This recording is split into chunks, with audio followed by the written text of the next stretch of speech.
Rose, bienvenue dans nos vies et heureusement que tu es là. C'est un mois très, très particulier, c'est un mois de sensibilisation au dépistage du cancer du sein. Certains y verront un mois rose, un mois charmant, un mois sexy. Non, rien à voir, ça peut l'être, c'est pas l'objectif. C'est un mois orienté vers la femme et vers ce qu'elle incarne. Et il est important de réaliser que la palpation le soir, avant de prendre sa douche, le matin, peu importe, est primordiale. Alors je vais vous raconter ici ma traversée. Alors pourquoi je parle de traversée? Parce que je n'ai pas envie de parler de lutte contre le cancer. J'ai juste envie de parler d'une traversée, d'une valse des émotions, d'une danse avec le cancer. Alors tout a commencé avec l'annonce qui plonge, première étape, dans la sidération. La sidération de l'annonce, c'est-à-dire lorsque l'on entend « Mademoiselle, vous avez un carcinome canalaire in situ de haut grade ». Je comprends pas. Quoi? Et oui, on est sidéré. Alors ma chance, c'était in situ. Ce qui était moins bien, c'est de haut grade et en plus invasif. Bon.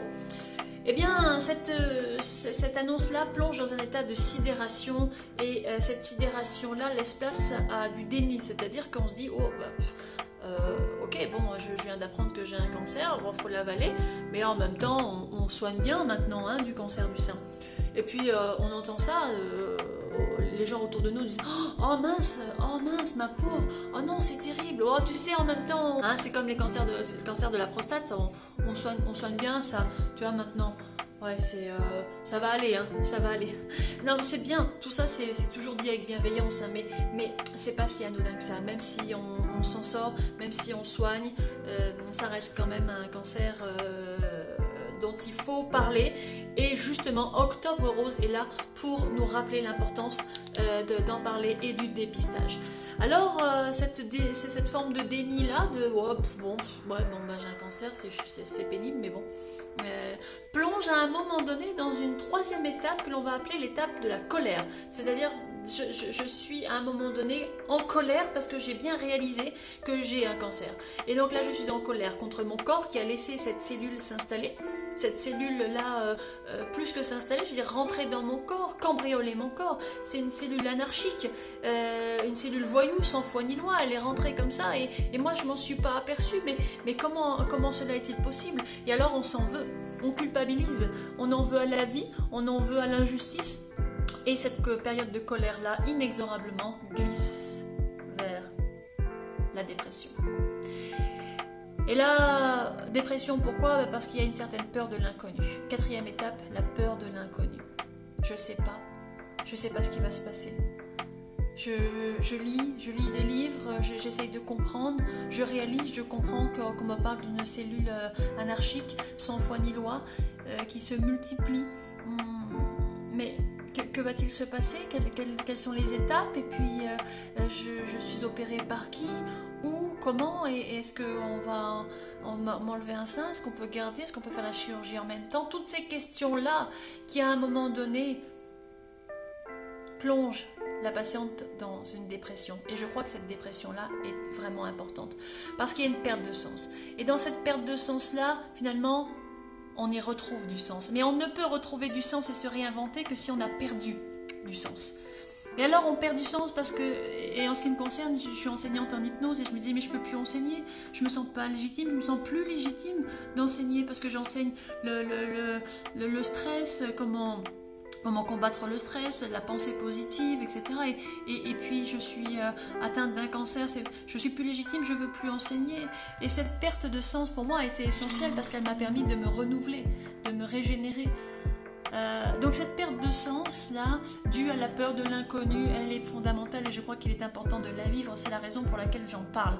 On ne peut pas retrouver du sens et se renouveler, se réinventer si l'on n'a pas été vers la perte de sens avant. Alors à un moment donné, bien cette perte de sens et cette dépression là se transforme vers quelque chose de plus doux. C'est l'acceptation. Pareil. Si on veut guérir, ça suppose qu'il faut faire la guerre. Mais la guerre, pas à son corps. Guérir suppose faire la paix avec son corps pour pouvoir lutter contre cet envahisseur, contre cette cellule anarchique sans foi ni loi. Mais faire la paix avec son corps. C'est-à-dire quitter tous ces sentiments de culpabilité, de comment j'ai pu faire, comment j'ai pu laisser rentrer à l'intérieur de moi cette cellule, etc. Non, il faut laisser tomber tout ça et puis quitter la notion de délai. C'est pas j'irai mieux, c'est je voudrais guérir, je guérirai. Non, c'est tout de suite, on s'installe. On s'installe dans la guérison. On quitte complètement l'idée, la notion même de délai. Il n'y a plus de délai, c'est maintenant j'accepte de m'installer dans la guérison, j'accepte de m'installer dans quelque chose de bien pour moi. Voilà, j'accepte de danser avec le cancer. Je vais là où il m'invite. Voilà, de toute façon, il est rentré à l'intérieur de moi. Alors, je vais avec, j'accepte. Et cette acceptation-là permet d'aller vers la guérison. Et alors là, à un moment donné, on se surprend à se réinventer. On se réinvente parce que l'on a également accepté de perdre du sens. Et la perte de sens permet de se réinventer. Et alors qu'il est bon de se réinventer, de se voir sous un autre angle, de s'offrir une nouvelle façon de vivre, une nouvelle façon de voir les choses. Et ma façon à moi de me réinventer a été d'ouvrir une chaîne YouTube de développement personnel puisque je ne pouvais plus enseigner étant alité. J'ai arrêté l'enseignement pendant plus de 6 mois et je me suis mise à faire des dessins animés, pédagogiques, à expliquer des concepts. Et notamment, l'un des concepts expliqués sur la chaîne YouTube du développement personnel, c'est que l'inconscient entend mais ne comprend pas la négation. Donc lorsque l'on est en parcours de soins, il faut mettre de côté, oublier complètement, et ces mots-là devraient devenir tabous, ça fait mal, je souffre, etc. Parce que même si c'est vrai, et je suis d'accord, je l'ai vécu, cela rentre dans le cerveau et ça conditionne. Il vaut mieux dire « je ne suis pas bien », je ne suis pas en forme, on retient bien forme. Et c'est vraiment très important. Lorsque l'on est dans un parcours de soins comme celui-ci, on est dans ce qu'on appelle une transe négative. C'est-à-dire qu'on est particulièrement suggestible. Et tout ce que l'on va se dire joue comme auto-suggestion. Voilà la raison pour laquelle il est important de se suggérer de bonnes choses, de se donner de la bonne nourriture mentale. La bonne nourriture mentale, c'est se dire « je vais bien, ça va un peu mieux ». Et même si ce n'est pas tout à fait vrai, eh bien peut-être se mentir un tout petit peu. Vous savez, il y a une très jolie phrase chez les coachs américains, c'est « fake it until you make it ». Fais semblant jusqu'à ce que ça devienne ta réalité. Act as if, c'est notre fait comme si. Et vous, patiente, vous pouvez avoir conscience du fait que c'est pas tout à fait juste, vous vous sentez pas si bien que ça. Mais le simple fait de se suggérer « ouais, je vais mieux, ça va mieux ». Je me sens un peu mieux. Voilà. Eh bien, vous vous envoyez une bonne nourriture mentale. Et c'est important. Il ne s'agit pas d'être dans le déni, le fameux déni dont j'ai parlé. Non, vous savez, hein, le fake it, c'est fais semblant, fake it until you make it. Fais semblant jusqu'à ce que ça devienne ta réalité. On supprime complètement la notion de délai et on s'installe dès maintenant dans la guérison. Et peut-être que ça fera venir plus rapidement la guérison. Il n'y a rien de magique, il y a pas, je ne parle pas de quelque chose d'étrange, c'est une philosophie de vie. Et je vous propose une philosophie de vie. L'ayant vécu, vous voyez, je porte mon flot, l'ayant vécu, je crois que c'est un témoignage intéressant que de penser positif. Ça ne veut pas dire nier, ça ne veut pas dire refouler, non. Ça veut dire j'ai conscience, je sais ce que c'est. Mais j'ai décidé de faire comme si. Fake it until you make it. Et il y a aussi une musique de Vanessa Paradis. Il y a. Parfois on regarde les choses telles qu'elles sont en se demandant pourquoi. Parfois on les regarde telles qu'elles pourraient être en se disant pourquoi pas. Eh bien pourquoi pas. Pourquoi pas guérir plus rapidement que prévu.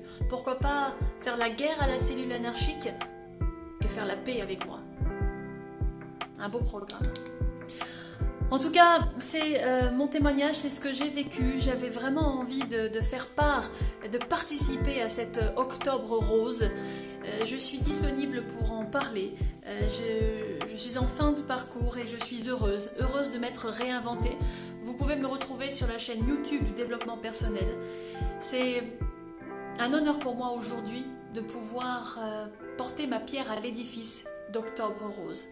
C'est un mois pour les femmes, Et peut-être vous, mesdames, ce soir, pourriez-vous faire une palpation naturelle.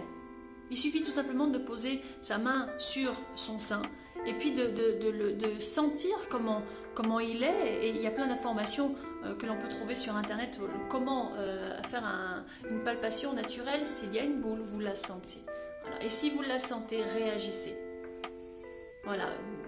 Faites ce qu'il faut pour. C'est le mois des femmes, c'est le mois de dépistage, c'est le mois des informations autour de ça. Alors, portez un petit flot rose et peut-être diffusez cette vidéo, parlez-en autour de vous. Moi, je suis disponible au travers de la chaîne YouTube du développement personnel et c'est avec plaisir que j'en parlerai à nouveau si besoin.